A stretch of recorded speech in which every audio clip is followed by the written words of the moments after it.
ఇదిట్లకి మీకు ఇయర్స్ తెలిస్తేనే కానీ ఆ క్రానలాజికల్ ఆర్డర్ పెట్టడం అనేటువంటి చాలా డిఫికల్ట్. అయితే సరే అండి, ఈ national commission for the higher education research అనేటువంటిది 2011లో, ఇది 2011లో దీన్ని ప్రారంభించడం జరిగింది. 2011లో ప్రారంభించారు. అలాగే రాధాకృష్ణ కమిషన్ అనేటువంటిది 1948లో చేశారు, 1948. అండ్ కొఠారీ కమిషన్ మనందరికీ తెలిసిందే. కొఠారీ కమిషన్ చాలా ఇంపార్టెంట్ కమిషన్, 1964లో వచ్చింది. 1964 Kothari commission. University grants commission అందరికంటే అన్నిటికంటే ఫస్ట్ వచ్చింది యూనివర్సిటీ గ్రాంట్స్ కమిషన్ 1953లో వచ్చిందండి అది.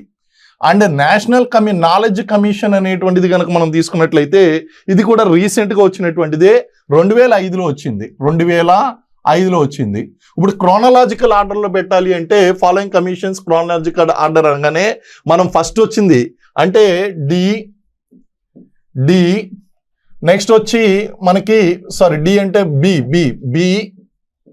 డి అండ్ సి ఈ ఏ BDCEA అనేటువంటిది ఆన్సర్ అవుతుంది.